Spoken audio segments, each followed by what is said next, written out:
Good morning. Welcome to Ask the Expert, an award-winning daily series from 8:30 a.m. to 9 a.m. to help small businesses. If you've any questions, ask them in the comments of the live feed. If you need any more advice, join the official Intuit QuickBooks SMB community group on Facebook. Accountants and business experts are on hand 24/7. During the live session, we'll be running a poll, so please do engage with it and I'll reveal the results at the end. So my name is Clive Rich. I'm the founder and CEO of LawBite. LawBite is a law tech enterprise, and our mission is to democratise the law for SMEs. So we aim to provide law that is fast, easy and affordable rather than slow, complicated and expensive, which is what many SMEs are used to. We operate a marketplace connecting SMEs with expert lawyers, and we run that marketplace through our proprietary technology platform.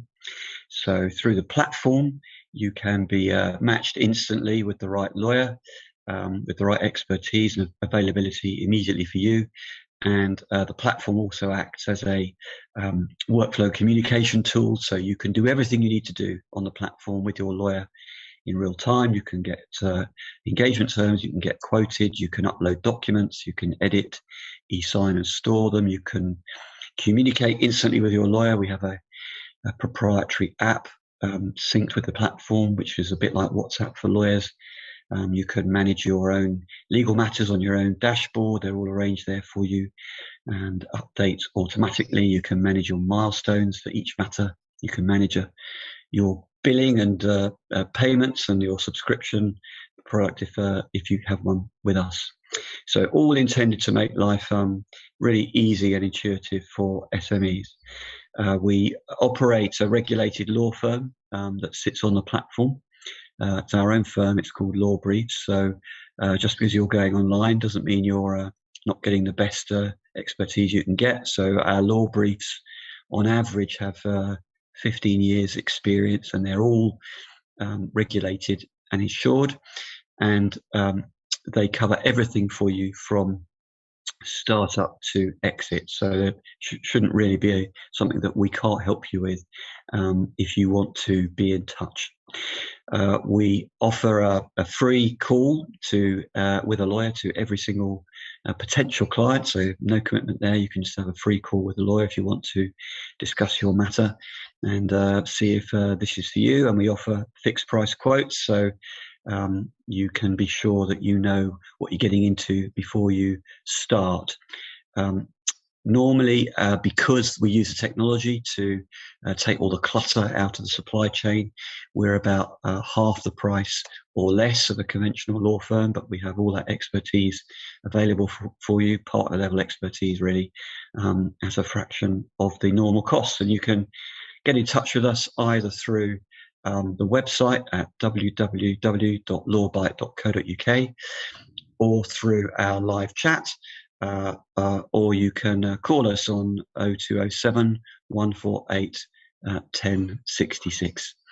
So hope you find something that suits you at LawBite. We've dealt with over 35,000 SME inquiries so far, and we have a 98% customer approval rating on FIFO, which is the gold star rating system that Google uses. So it looks like we're trying to do the right thing there for our customers.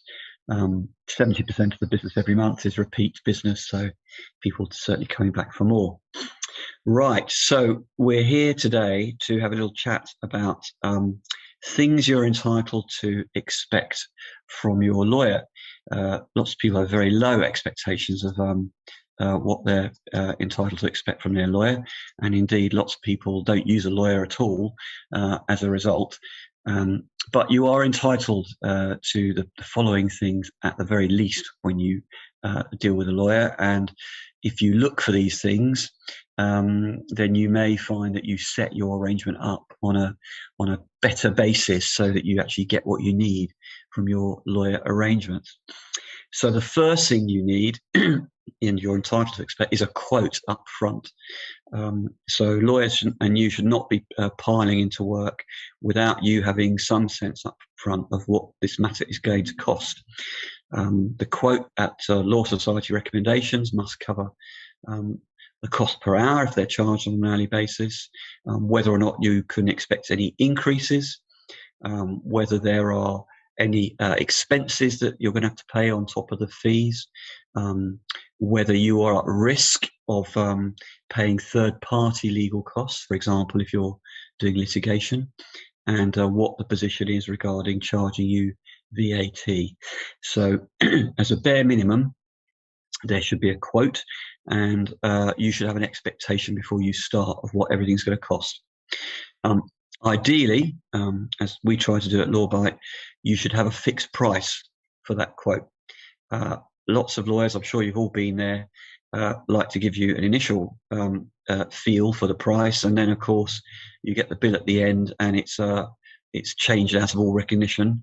Maybe gone up by 40 or 50 or 100%, and then when you've finished falling off your chair, you go, well, how did that happen? They go, well, there were all these extra conversations and all these extra amendments, and the other side's lawyer was difficult, and and before you know it, you've had bill creep, which has really driven the price up beyond what you were expecting.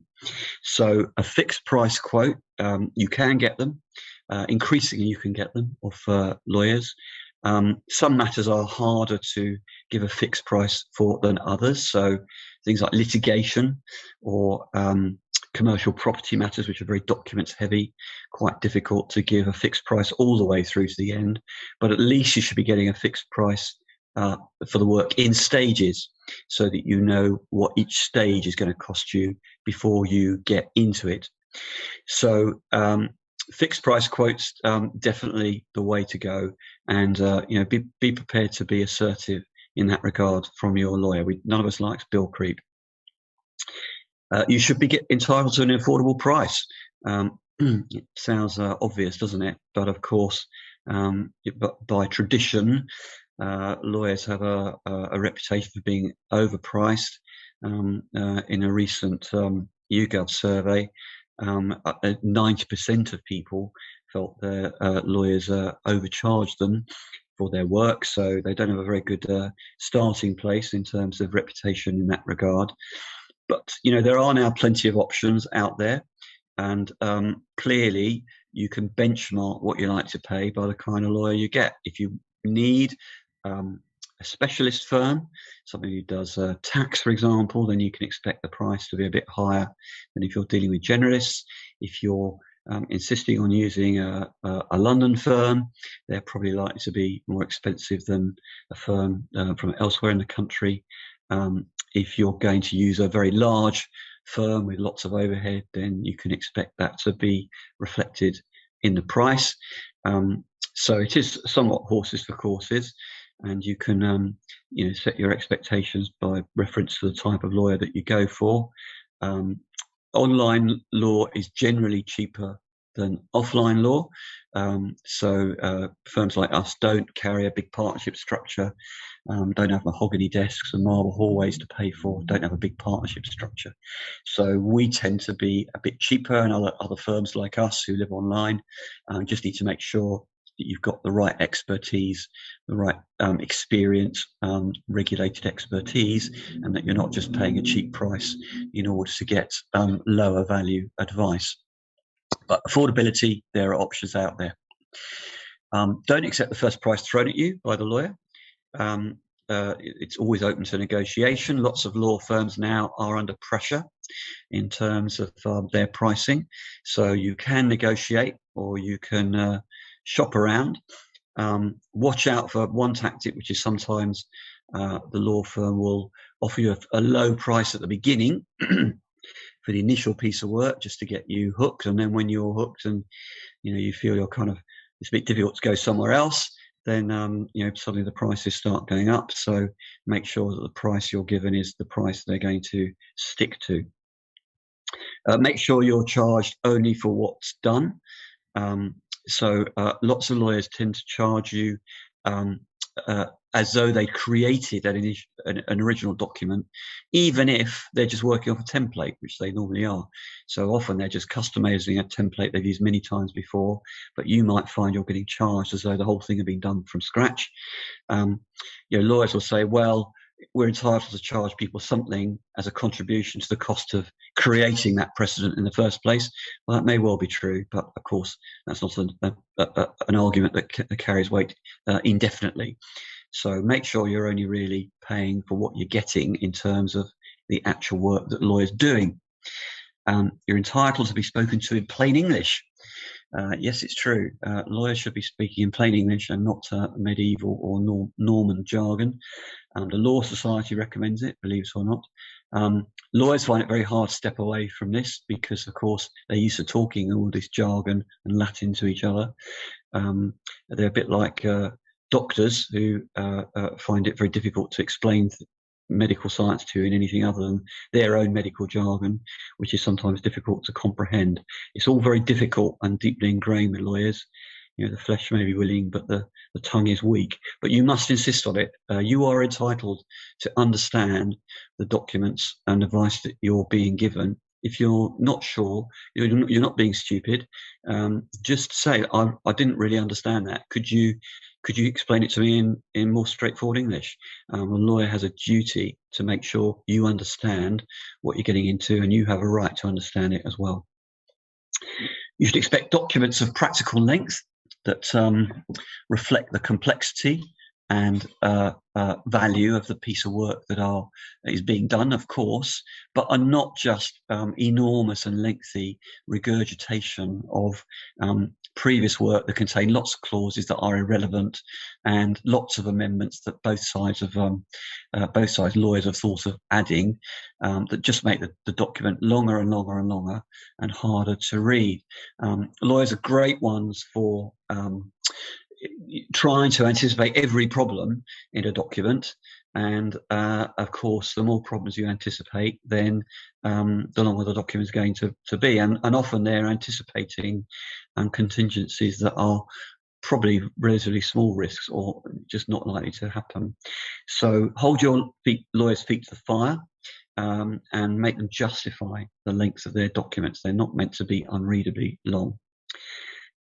You're entitled to expect documents that reflect your business and not just standardized text. So often a lawyer will listen to what it is you want and then just throw a convenient document at you that doesn't really reflect the business transaction, but is easy for the lawyer to work with because it's something they've used before. So make them adapt their documents to what the business is actually doing. The contract or whatever it is you're doing is meant to fit your business, not your business fit their precedent. So don't be squeamish. When I'm drafting, I usually write a script of what I want to say in plain English first, with no legal jargon at all. And it's only then, when I think that will work, that I sort of try and customize the document to reflect what my professional colleagues might wish and expect to see. So make sure your lawyer does something similar. Make sure they actually write down what you need in plain English, and that's what drives a document, rather than just the way they're normally choosing to phrase it.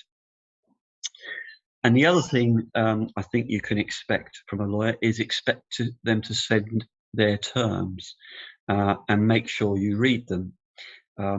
The Solicitors Regulation Authority doesn't insist that lawyers send you engagement terms, but they normally do, and it's a good job to insist on it and then to actually read what they say. The SRA says that lawyers must tell you details of their fees. They must tell you the service levels they're going to provide to you. They must tell you who you're dealing with at the firm, whether it's a partner or a junior.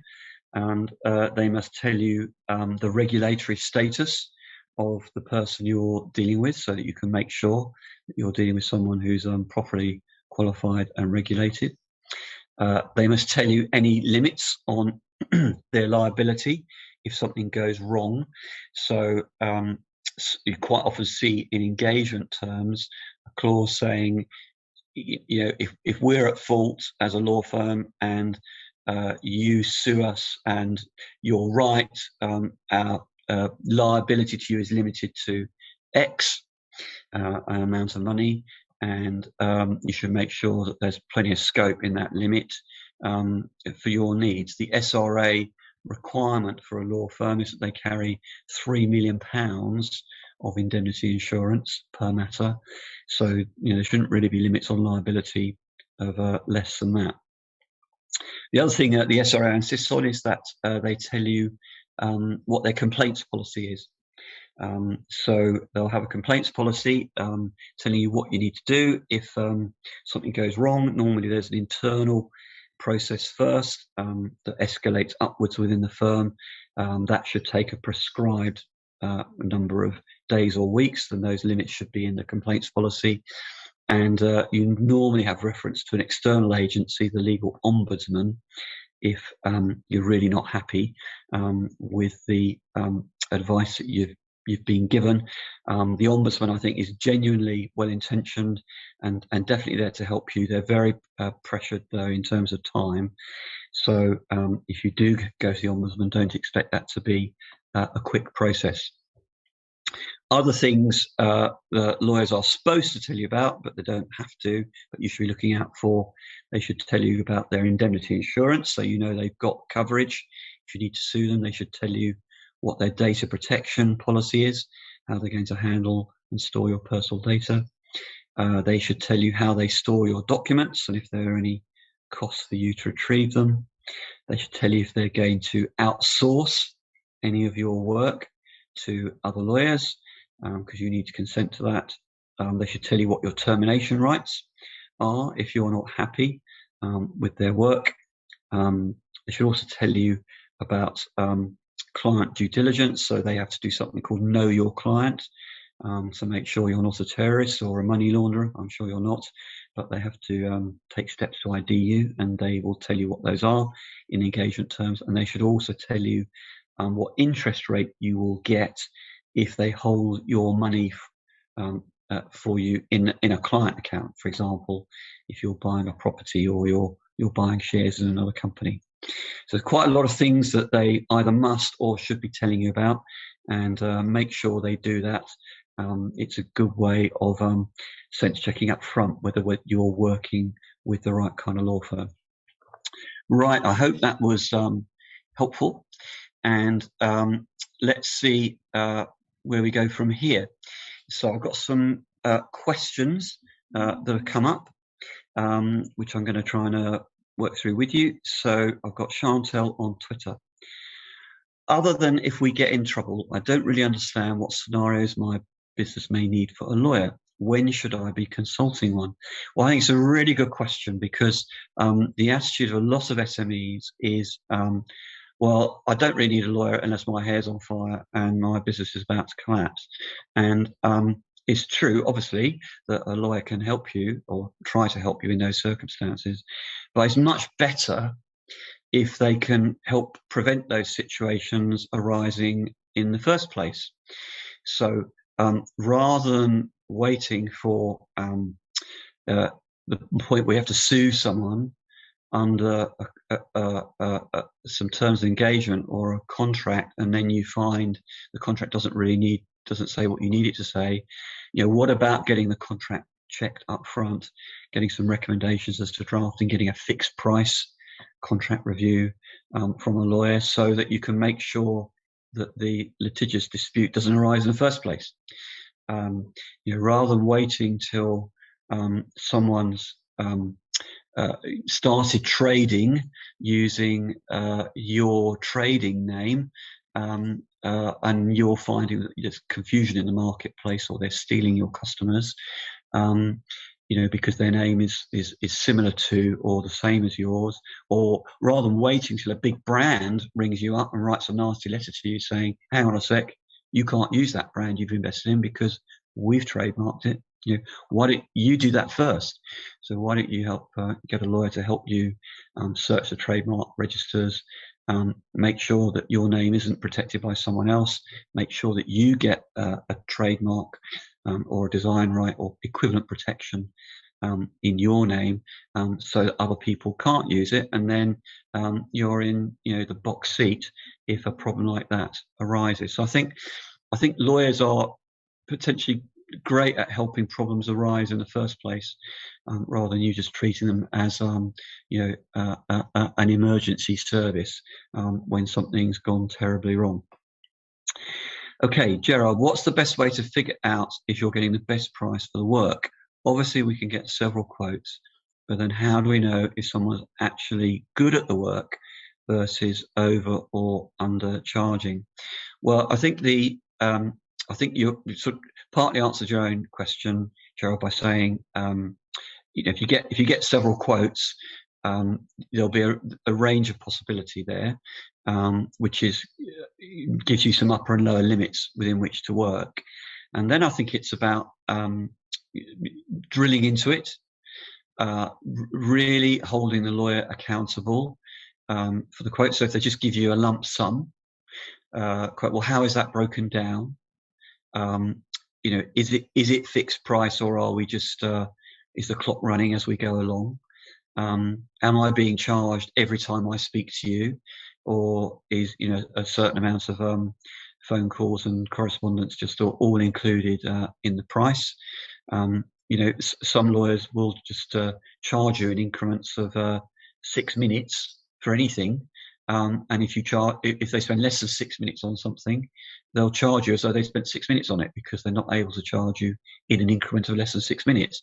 So you can sort of drill into these quotes and really get to the bottom of how they're constructed. And I think in doing so, you'll get a good sense of whether the lawyer is really delivering you value for money or not.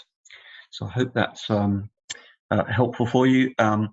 As to whether they're actually any good at the work, well, look for reviews.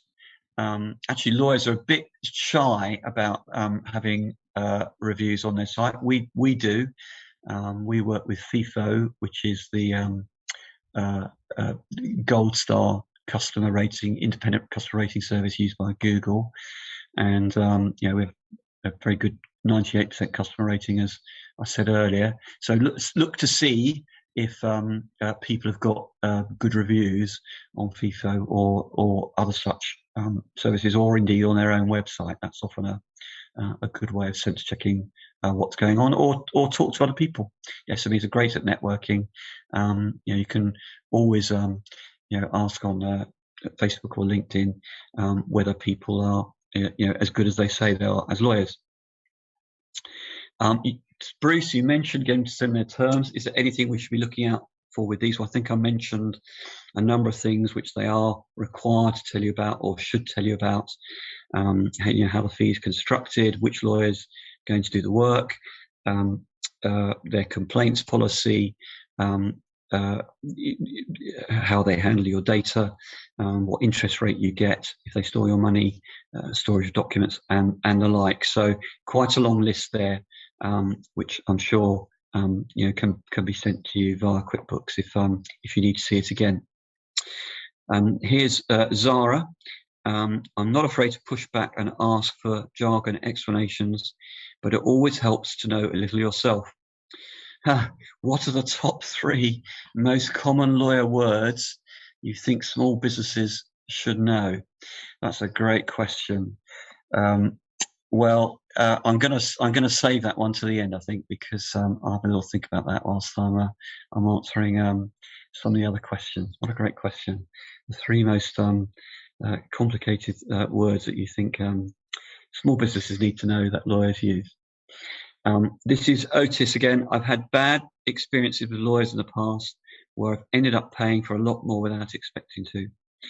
How should we be communicating upfront not to add anything outside the agreed scope of work without explicitly mentioning it? Well, I think that's a really excellent question. So the best way to avoid this is when you are dealing with the lawyer upfront and you're settling the terms of engagement and the quote, make sure there is a detailed agreed spec. So So if someone just says they're going to charge you X pounds for, reviewing the agreement, well, what does that actually mean? Does that mean they're going to review it and provide you with suggested amendments? Are they then going to call you and have a phone chat with you for at least an hour of time to go through the amendments? Are they going to include in the review looking at the comments from the other side? Are they going to take you through those comments on the phone or in correspondence so you understand what the other side wants? Are they then going to negotiate those comments for you with the other side? Are they going to produce a redraft which incorporates all the comments to date? And so on. How many redrafts are they going to include? And so on and so forth. So I think the best way to avoid that kind of disappointment is to be really tough on the spec up front and quite detailed, and it avoids the lawyer being disappointed and embarrassed as well. This is Shanice on Facebook. I'm currently shopping around for insurance for my small business, but a lot of the different terms confuse me. What should it always include, and what additionally should I be considering? Well, obviously, insurance policies are different than what we do. So best to speak to an insurer who could be better qualified than me to tell you. In my experience, obviously the premium is very important. The exact specification of the risks being covered, depending on the policy, so you know what's in. There's always a list of exclusions hidden away. So you may think you're buying complete coverage in this area, but there'll always be some things that are excluded in the small print. So make sure that you've clocked what those are. And there's always something called an excess, which means that even though you're being insured, there's a certain amount of loss that isn't covered in the policy, so regardless of what happens. So you might have £100,000 worth of cover for some contingency or other, but the first £1,000 or £5,000 or whatever is your loss. There's nothing you can do about that. Now, so that's a very important clause, isn't it, to work out what the excess is. And normally you can negotiate the excess down to a lower amount, so you've got more coverage. But of course, if you do that, then the premium you pay, the actual price of the insurance, goes up. So so there's some thoughts around insurance policies. I'm not an insurance expert, definitely. Good to go to an insurance expert to answer that question better than I can.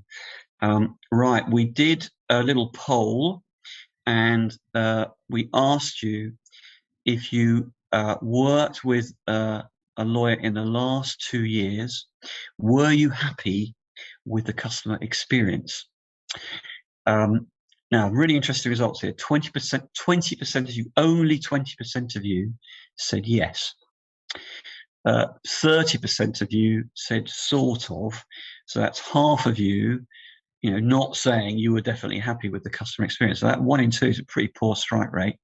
And 50% of you it said I haven't worked with one.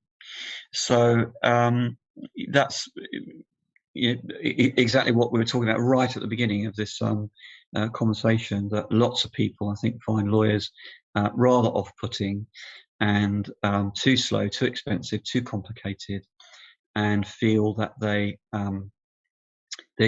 rather avoid them or do it themselves. There's some risk of doing that. We did some work with YouGov, a YouGov survey some time ago, and we worked out that people who don't use lawyers, SMEs, lose £13 billion a year from taking a do-it-yourself approach. So that's from things going wrong rather than avoidable things, mistakes being put right before they've happened. So the 50% who don't work with one, just have a think about that. It doesn't have to be Lawbyte you work with, but there are some risks to just going it alone. Now, conscious I haven't answered the question as to the three biggest sources of jargon from lawyers. I'm going to be quite cheeky here. I'm going to say two things. First of all, I'm going to respond to that person after this call. I'll do that directly. And secondly, one mechanic I am rather selfishly going to put forward is I've written a book called Law for Small Business for Dummies. So it's in the Dummies series, and it's all written in plain English. So the Dummies editors are they're very strict, and they insist that you provide expert advice in Dummies books, but it just must be in plain English. So one way to unpack quite a lot of jargon that lawyers use is to go and have a look at that book. I hope you check it out and that you enjoy it. Sorry if that was felt like a bit of a cop-out, but I will answer that question directly afterwards. Right. Thank you all for tuning in this morning. If you want to get in touch, please send me an email on clive@lawbyte.co.uk. And to find out more about Lawbyte, you can visit our website at www.lawbyte.co.uk. Coming up on Ask the Expert tomorrow is Johan Gori. He's the Managing Director of On Point Accounting Group. So tune in to get advice on accounting and the latest features and tools that will make your bookkeeping easier. As a reminder that if you need any more advice, you can join the official Intuit QuickBooks SMB community group on Facebook. Accountants and experts are on hand 24/7. I've really enjoyed answering your questions this morning, well, all but one of them.